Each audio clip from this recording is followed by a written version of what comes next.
One of the misnomers about a self-directed learning center is that we don't value an education, or that we don't encourage people to push themselves or learn. But it's actually the exact opposite. We value education and learning so much that we know that in order for someone to learn, they have to be passionate about it.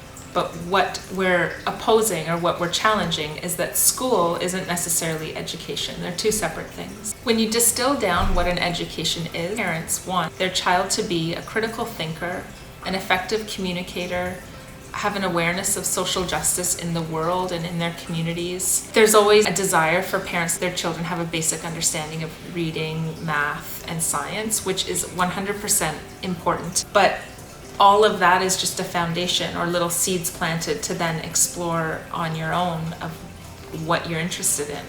Do you need 12 years of math? Not necessarily, but you need an understanding of how to find support in math if that's what you need for your next steps in learning. If you're a reader, or if you can listen to books, or you have access to language, then you can learn anything. And finally, we want our children to be kind and compassionate and sensitive people operating in the world at a level where they collaborate with people and where they can empathetically listen and engage and offer support. So when you break education down into those simple things, does that need to happen in a classroom? Does that even happen in a classroom? Does that happen in a high school? The key is that people are successful on their terms, and that they determine through their own personal interests what is meaningful to them.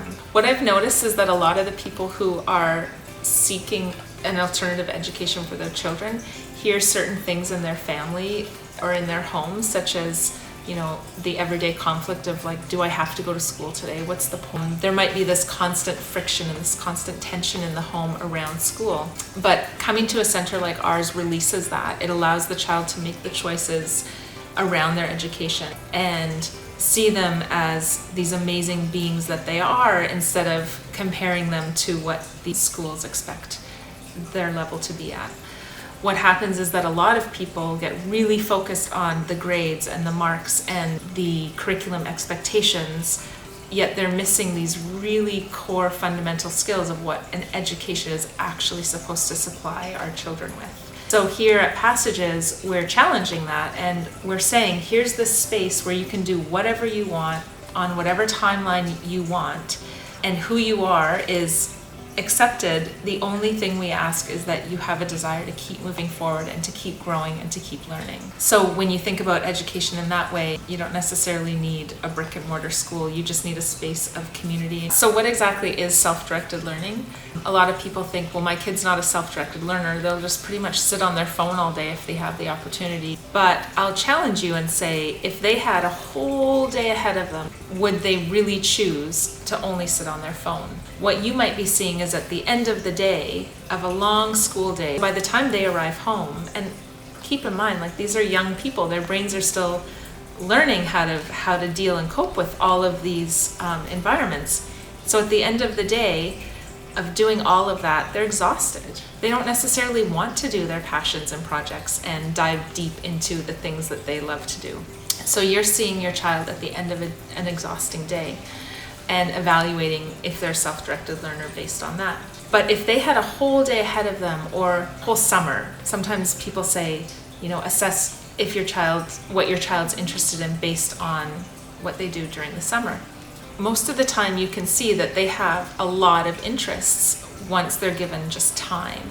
Time is key in a self-directed learning environment. Time to try and fail and reassess and try again. So that's what self-directed learning is. And really, once we leave school, once we leave as adults, once we leave the education system, we're all self-directed learners. It doesn't mean that you're only teaching yourself. It means you yourself are choosing to enter into something to learn. So if that's something that your family wants or needs, or you're just feeling like done with the pressure and stress of every morning, that internal fight in your family, definitely check us out. We're in Toronto's Junction Triangle, just off the rail path.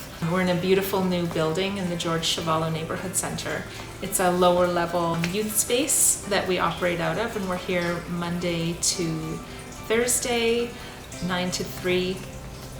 And we're close to Dundas West subway station. We're on the GO Train line. Actually, a lot of the learners that join us don't even live in the area. They're all from kind of the surrounding areas. Some coming as far as like Vaughan, Scarborough, and one family for a while from Hamilton.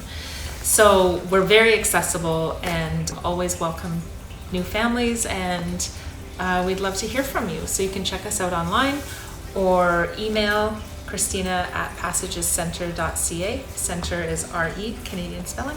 We'd love to meet you. Oh, are we still filming? Yeah. Oh, okay, I'm done.